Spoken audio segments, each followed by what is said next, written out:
Yep. Okay. We're talking about a very fundamental lineage that we find throughout Kula, the concept of Esedech relationship. And we find by Yibum that the Torah comes along and tells us that even though it's also a sister-in-law, nevertheless, you still have a mitzvah of Yibum and so on. And the Mishnah comes along and tells you, but these people who have other arayos are also, we learn from a pasuk from Achaisisha, and we want to know why do you need a special pasuk for that? Must because otherwise we would have thought that Esed Leichelis. The first question I want to ask is, since when does an Esed push away a Leichelis that has karis? And on that, the Gemara didn't deal with yet. And that's a general question. Where do you know the concept of Esed Leichelis? So we said we know it from in Chumash Devarim, the fact that in the close proximity of the pasuk don't wear shatnez and the pasuk wear tzitzis to tell you that tzitzis you can wear shatnez. So according to everybody, you to Yehuda who says that you don't dash a smuchin, but in Chumash Devarim you do dash a smuchin, and therefore from there we learn that Esed Leichelis. Then we said, how do you know b'chlal you don't dash in smuchin? So we made a whole machlekes and machshefa and kol sheif and behemoth. That's how you know what kind of punishment you get. And Rabbi Yehuda said that the fact that they're written next to each other has no bearing at all, but rather the reason is because that's a shmais. But rather is because as Oivi Yedani are included machshefa. Why did the Torah highlight them? Because to tell you that just like the punishment of Oivi Yedani is skila, all machshefas are skila. So now let's just go to the last piece of Gemara again. Mishnah Torah Minol the Dorish. It's about 15 lines, the last few lines of Mishnah. Mishnah Torah Minol the Dorish. So Rabbi Yehuda doesn't dash a smuchin in the whole Torah. How do you know you dash by Mishnah Torah? Yes. But now, because we learned, it's the first time it says, no, you say Adam, a person, you're not allowed to marry your father's wife, even if it's not your mother, but no, and your father passed away. No, you say Adam Anusas of you, but the woman that your father raped or seduced, you are allowed to marry because they were never married together. And so too, Anusas B'noi, Mafutas B'noi, your daughter's wife, your daughter-in-law, even your husband, when your son passes away, is also to you. But if it's someone that he forced himself upon, it's not his wife, you're allowed to. Comes along Rabbi Yehuda and says, I disagree with you when it comes to your father. Rabbi Yehuda says, Oisev, he asks Ba'anusas Aviv Umafutas Aviv. And how come? My time, Rabbi Yehuda, what's the story? Because we have a pasuk, the pasuk says, Yikach ish es eshes aviv, a person that marries his father's wife, okay. But then it says, don't reveal the discrete parts, right? That relations with your father. So how do you know that part of the pasuk is talking about someone that your father forces upon? So we'll see in a minute. And regardless if it's his wife or not, anyone had relations with your father, you can have relations with. Says the Gemara, and according to Yehuda, how do you know talking about nusa? From the pasuk before. What was the pasuk before talking about? The Chsiv says, to pay a penalty to the father of the girl for what he did to the girl. And the next pasuk says, it says, so we see that Yehuda clearly believes in smuchin. This is in Parashat Yisrael. So we see that at least in Dvarim, he believes in smuchin. How come they don't believe in smuchin? They believe in smuchin in Kol HaTorah Kula. Comes Dvarim, they don't? No. This is not really smuchin. Why not? Because the pasuk says, the next pasuk says, Lo yikach ish es eshes aviv. And then it says Lo yigala kanaf aviv. So there's an interruption. It should not have had those words Lo yikach ish es eshes aviv, which is a totally different thing. That interrupts. It's no longer smuchin. Says Rabbanan, if it was mamish next to each other, you're right. Half of the loy samachle. Now it's not in between. Why? The chsiv Lo yikach ish es eshes aviv b'ntayim. In between, it says Lo yikach es eshes aviv. I'm not sure why they put in parentheses, is b'shemeres yavam hakasim adaber. It's talking about, nothing to do with that. It's talking about that if a woman is waiting, let's say your aunt, your father's brother's wife, your father's brother passed away childless, and now his wife is waiting to marry your father while she's waiting to marry your father. He's called a shemeres yavam. She's waiting to marry your brother-in-law. And a shemeres yavam, you are not allowed to, you're not allowed to marry, even though she's a yavam, and she's a shemeres yavam anyways allowed. We're compounding the lavin by saying not only she's shemeres yavam, but she's your father's shemeres yavam, and that arrays also that's the second issue. Okay, so what's the Gemara trying to bring from all this? We have dollar and 4 lines at the bottom, which we stopped yesterday. That by Chumash Devarim, Rabbi Yehuda believes in smuchin, so therefore we have tzitzis and shatzas next to each other to tell you that even though you're not allowed to wear wool and linen together, but wool and tzitzis on a linen beged, you're allowed to because esed doicha loises. Now, the Mishnah, my time with Dorish, why you dashin? Why in Chumash Dvarim you do dashin? Because everything that's repeated in the Chumash Dvarim, not everything is repeated. Certain things are repeated, certain things are not. So it's obvious that if it's repeated, there's a reason for it. and one of them is smuchin. Because it's superfluous. And Tosfos here at the very end of Tosfos the Chim Pnei says that. So why only Chumash Dvarim? So Tosfos says because generally speaking, Chumash Dvarim everything is repeated, so therefore it's either extra or it's obvious why it's being repeated here if you already said it before. The rest of the Torah we don't really have that repeats and everything else. So therefore, but in theory, it's not Chumash Dvarim. This word, a muchach, a muf, there's anywhere in the Torah if it's repeated twice. So if it's extra, and there might be one or two things there, but Dvarim, everything there is repeated. So either, not everything, a lot of things there are repeated. The dinim of Yavam itself are not repeated. It's actually only brought in Parashat Kisei, and the Ramban has a whole discussion that maybe this mitzvah was not given to the Yidden in the beginning of the 40 years, only given to them at the very end of the 40 years. That's why we find mitzvahs in Kisei we didn't have before. So let's explain now. What's it's self-evident that you have to learn shatnez because him came sorry, getting back over here. Why is it much over here anusas aviv? Because otherwise, if we're talking about just yavam, talking about your father's brother's wife, which is an erva, that's why you're not allowed to marry her. Then this din should have been written, and she's now waiting to marry her father, her brother-in-law. It should have been written in Parshat Achrimais with all the other arrays. Or he buys it just extra. The imkain lichtav rachmana, let it just say lo yikach ish zeyovid. The Torah should just say, don't marry your father's wife. Lo yigala kanaf avilamli. Why you have to add the words don't reveal your father kanaf aviv? So that's extra. Shema I'm going to teach you, and that's what Yehuda says. That's why I learned from the juxtaposition of these two psukim. Shema it's extra to teach you smuchim. Okay, so now let's go to tzitzis. We said before, we learned the whole concept of tzitzis. Because one pasuk says don't wear wool and linen, and the next pasuk says wear tzitzis. So we dash a smuch, and then when it comes to tzitzis, you're allowed to wear klayim. You're allowed to wear klayim. So let me ask you a question. So the gabe tzitzis, according to Rabbi Yehuda, it's only because of either muchach, it's obvious that it's come to teach you that, or because it's extra. So how do we understand that? Gabe tzitzis. Now, it's obvious. It's quite obvious. If the mitzvah of tzitzis here has nothing to do with learning about shatnez, then we already have in Parsha Shlach the mitzvah of tzitzis. Why bring it down again?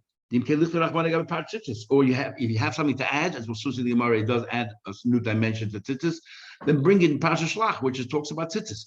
Why bring it here over here in Parsha Kisei?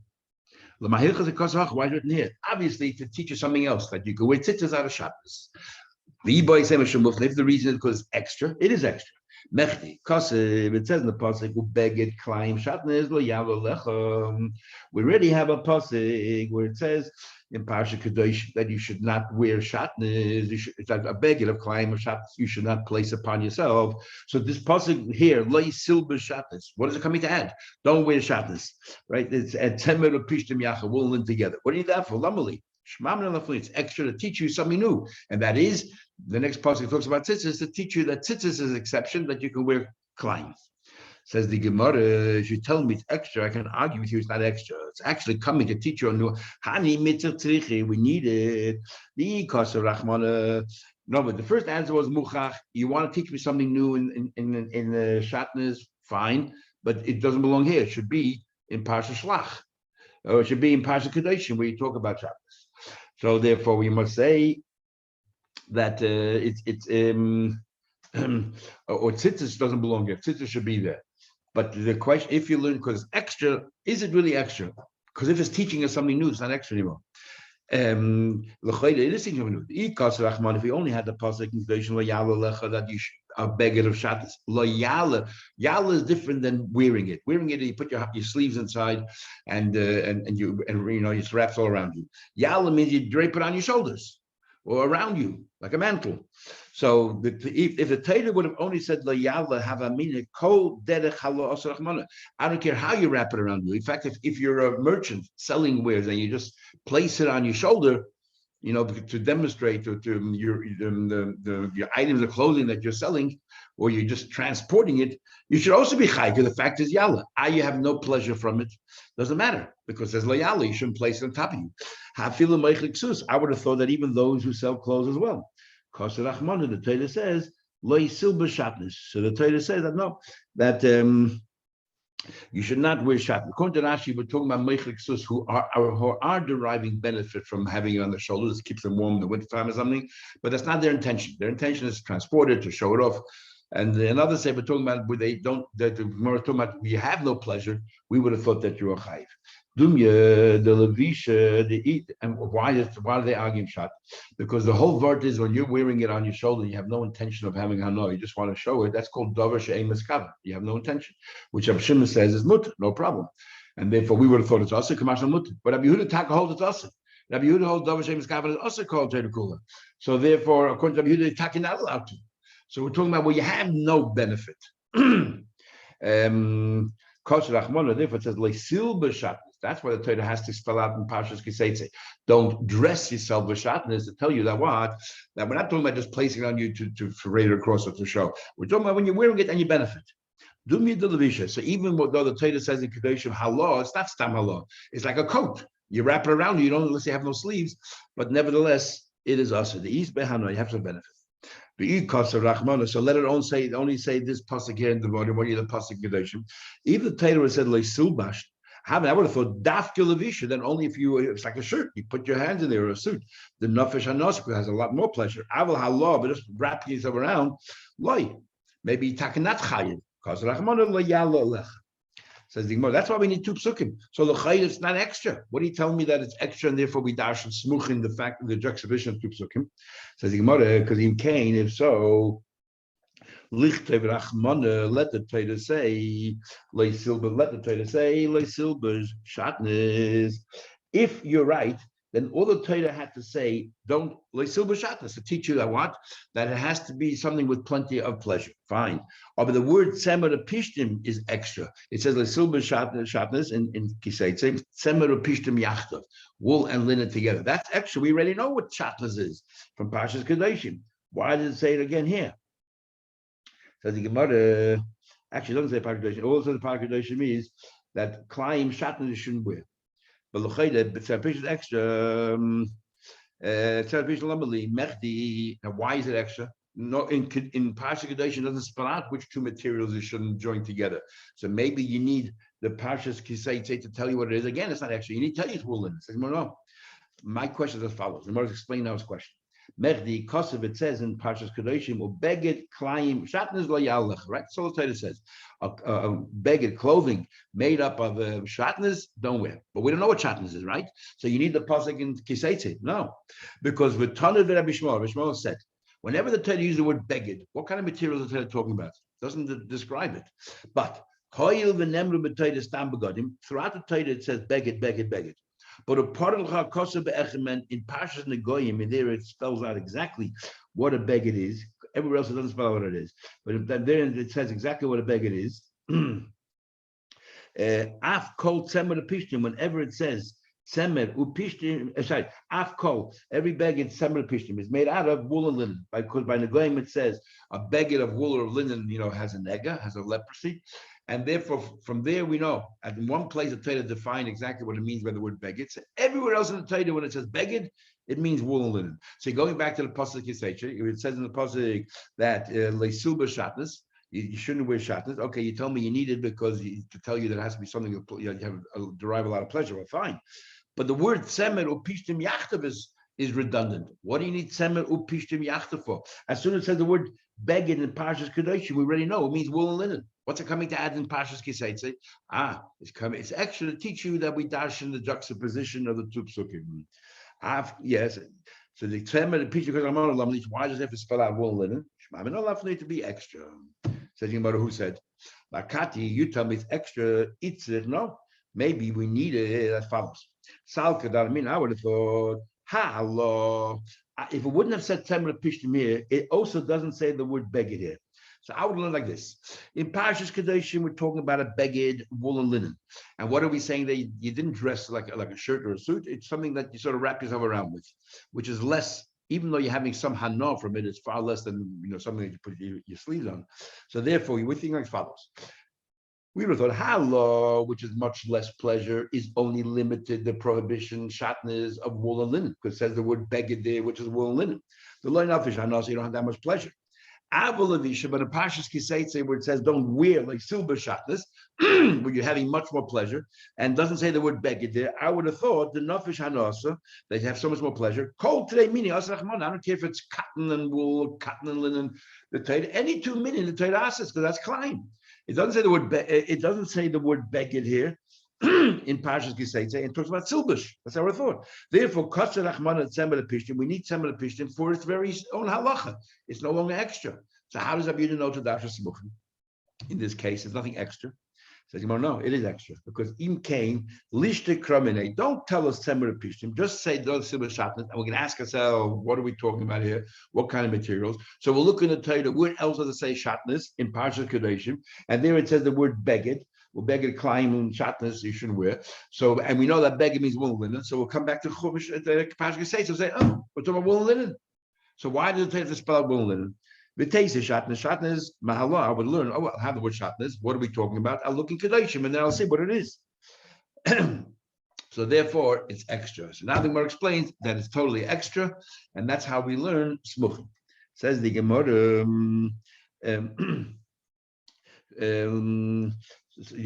So what's the extra part? Not the pasuk although we're climb, but because we need that silbush, but rather the words tzemer upishtim. Says the Gemara, the way you just learned right now, according to Rabbi Shmuel, right? You're learning now because he says that every time there's the word beged, it means wool and linen. So why spell out wool and linen? The Tanit Rabbi Shmuel, time of the Kazachman Pishtim. You're telling me the whole reason is because it says Tzemel Pishtim. But holav hochi, if not for that, if it wouldn't have been for the fact that it says Tzemel Pishtim, there's nothing extra. If there's nothing extra, we wouldn't learn one from another, and we would say, well, Klayim is forbidden, and even though you want to do a mitzvah tzitzis, you can't have Klayim. Right? We needed a special, because it's extra, we have a drush smuchin, bidashin, esed, but not for that, we would say tzitzis cannot be climbed. There's a Gemara, even without the smuchin, we still would know that tzitzis can be klayim. How would we know? So it sounds, so Gemara said, you want to say, halabach, not for that klayim, but tzitzis, he does, right? You can't have klayim, but tzitzis. So that's a question. Well, see, it says the pasuk, but also lehem tzitzis, we say in Krishma, you should make yourself tzitzis al kanfig daim on the corners of your beged, and it says big daim. Now remember, what does big daim mean? Wool and linen. And what should v'tanu b'shmo kol begoded sever pishtamim? Right, it's wool and linen. And what does the Torah say? You should place on the corner of your beged tzitzis. And what's tzitzis? Chelis. And what's chelis? Wool. And what are you wearing? Could be a linen. Could beged means could be linen or wool. So you're wearing a linen beged and it says put on chelis, which is wool. So automatically we know just for the pasuk. Forget about the drosha of smuchin eset lechelis. We know that on tzitzis you can wear klein because of this pasuk right here. Kol begoded tzemel pishtamim. And Amar Achmatera says ovid chelis, make chelis. And chelis is what? But chelis amrut. Chelis is blue wool, is wool. And how do I know that? How do I know that chelis means wool? Maybe chelis is just a color blue. But the sheish, when it comes to the big day kohen, it says there, michne say bad sheish mazor, and we know that bad means linen because it grows each stalk on its own. Bad. With the sheish kisna, since sheish is talking about a material, is chelis amrahu. So chelis is a different material. So chelis is wool. So therefore, since according to the Torah Shmuel, it says kana big day. Kana big day means wool and linen. And what are you putting on the tchelah, which is wool? That means you might be wearing a linen bag and yet you're putting wool. Doesn't that prove that your tzitzis you're allowed to wear climb? What do I need this whole drasha of shatnez and tzitzis next to it? So no, itzich. We still need the drasha smuch. Why? Because I would have thought that if you just have the pasuk by tzitzis, even though it's talking about wool and linen, I would thought like Rava. What do you mean like Rava? Rava says that even though big day might mean wool and linen, and it says tchelis, I would have thought because it says kanaf, Rava Ramixiva says hakonaf. It says in the pasuk hakonaf, right? It says al tzitzis hakonaf means min konaf. That what kind of material should you use for the strings? The same material that you use for the beged. For the abracadabra you're wearing. So we would have thought you have woolen strings, woolen beged. Linen beged needs linen strings because it says hakanaf. So there's no climb here. Well, Ksivin says Semer Pishtim. Another pasuk says, and we have that smuchin of woolen linen. So this is Rava tries to reconcile. First says hakanaf, which means that the tzitzis should be the same material. Another pasuk says Semer Pishtim. Sounds like it's limited to woolen linen. Okay, and rather concludes that wool linen can the strings you can have on any kind of material. You have a cotton, the towel's cotton, you can have woolen strings.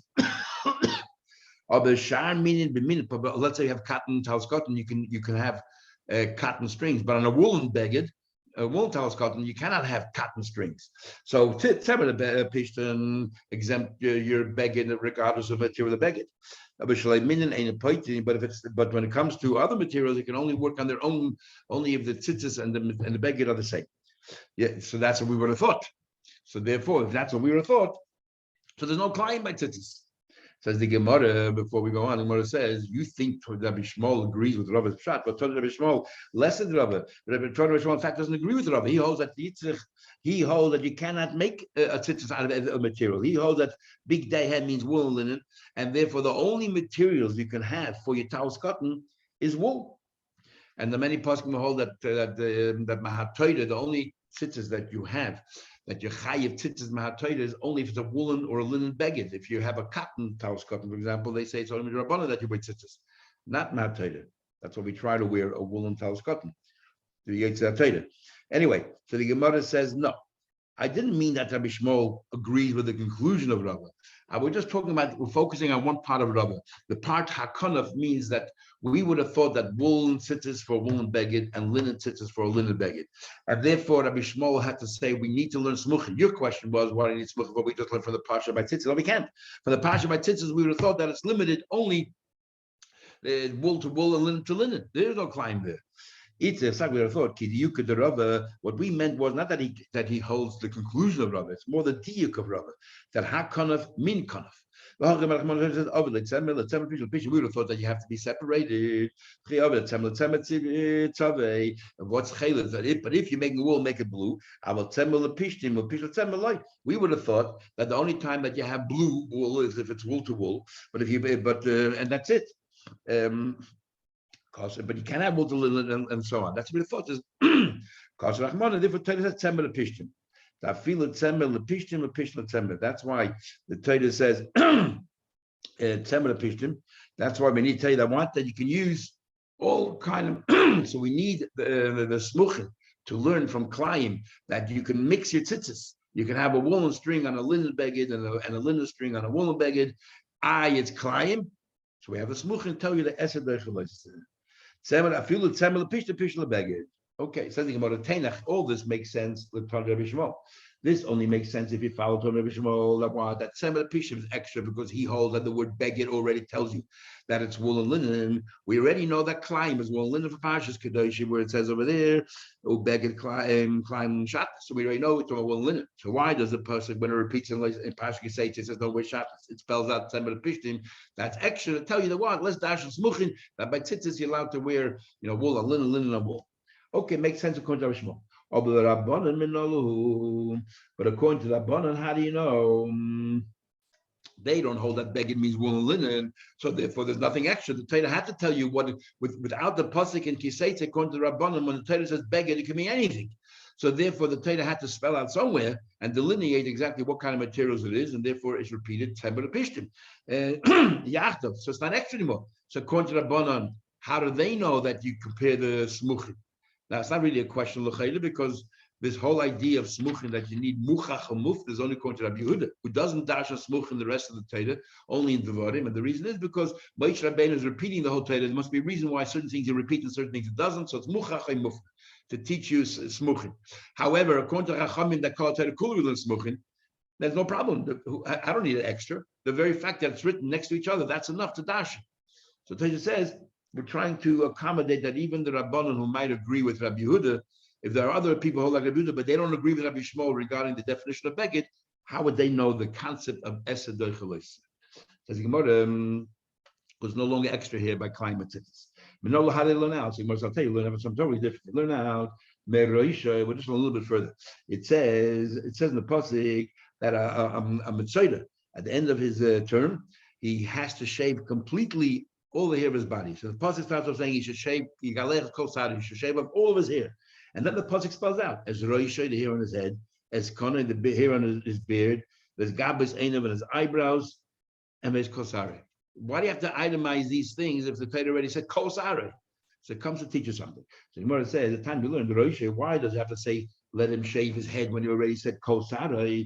Each one of them comes to tell you that even though you might have thought this is an exception, don't do this because it's usher, because it says the pasuk leisakifu paas roshchem, don't shave the corners of your head. So you would have thought that it's usher. For the tells you no, but if you're a mitzvah, go do it anyway. So each one of them is highlighted to tell you that even though there's an isser involved, don't worry about it. Because it says leisakifu paas roshchem shemei, and I would have thought regardless of who you are, you're not allowed to shave off your head. It comes to tell you roishoy. No, so even regardless, there's an isser, I want you to go. Now there's a big machlekes in the Gemara when we say you're not allowed to shave your head. The pasuk actually says paas roishoy. So some say that even if you just shave the corner of your head, you're usher. And some that means, but if you shave your entire head, so you didn't just shave the corners of your head, you shave your entire head. There's no issue in that. It's only if you use a razor for the corners of your head. And others say that no, that even if you shave your entire head, it's still a problem because the fact is you shaved your corners. So we would have thought, what's more saying here? We would have thought that there's an issue involved. Why? It must be that this Tana holds that shaving the entire head involves an issue as well, because the fact is you cut off your corners as well. So we want to know about a mitzvah. Could you shave off your entire? We would have thought that a mitzvah shouldn't do it. That's why the pasuk has to tell you do it, because somebody time this Tana holds that even if you shave your entire head, it's still considered shaving, and therefore we would have thought that you should do that at mitzvah, even though you shave your entire head. That's why he comes to tell you that don't do it. Now, why taka? So why taka? Because the asay of mitzvah pushes away the loisasa of loisakifu. So here we learn the concept, the principle of esadoichelos. That's what we learn from mitzvah. And therefore, once you know the esadoichelos, therefore you need to tell me. But my wife's sister, if married my brother, and my brother passed away, I cannot marry her because even though it's an esadoichelos, don't do it. That's what it says Allah twice. Says the Gemara, equal mifra, but that's not a very strong proof. I can say where the license is very weak, perhaps esadoichelos, but where the license is strong, it's not. Now, why should this particular license be considered weak?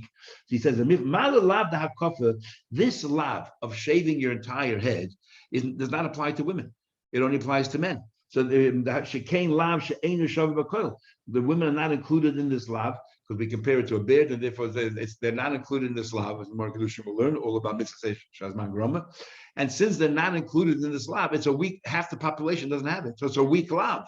That's why maybe esadoichelos. So Gemara says you're right. The next word in the pasuk is your beard. It says there, shave the mitzvah shaves off the whole head, and he shaves his beard. Why spell out his beard if he shaves all the side? It says all the hair. Obviously a beard included. The Tana is a konim. Why does it say that? If it says, because we have an iser involved. It says a pass is a konim le yigalechu. It says Galatians, do not shave off the corners of your beard. The 5 lavin there. So I would have thought that a mitzvah also cannot do it. Shemei ani af koyim mitzvah, and that pasuk is talking about a koyim. So I would have thought that a koyim mitzvah is also forbidden. If he's a kohen and mitzvah, he should not shave his beard. Tamaloim is a kohen his beard. You can argue the same thing. This is only limited to kohenim, so it doesn't apply to everybody. So it's even a weaker lav. So therefore, that's why that says pushes away. So the Gemara, since I don't need to tell me that a weak lav it can push away. Once you have roisha, I already know that, and I say can push away a weak lav. Why do I need to tell me zakona that you can push away even a weaker lav? It's extra. Must be we have a general rule. It's not for its own inyan. It's you can put it for another inyan. So to know inyan lalav shavako. So therefore, what's the Torah telling you? It must be that even a lav that applies to everybody. Esadoichelos. Says the Gemara, we'll just finish next line. Bakati itzach, we still need it because talkadat chamina. You must know maybe esa is only doicha a week lav. So why you have to repeat it? We already know that. We already know that. What do you call it? That it's asa. He says what's on? Bakati itzach, we still need this esa doichelos. We're talking about koinim and salkatat. I would have thought shiny koinim is unique. Hoyil v'riba behenakos of mitzi say the kohenim are so strict. The kohenim have so many additional chumras. Maybe by them they shouldn't be shaving the beard of the mitzvah. Even though esadoichelos by a weak lab, maybe kohenim are different because they're special. I feel lav shein shabakoil like dachi. Kamashal, therefore we need it, the dachi, therefore we need to teach you that Esed Doicha are weak loisa. But we still remember the question according to them, how do you know that Esed Doicha loisa, which is not weak? And we'll continue Mitzvah Shabbos. And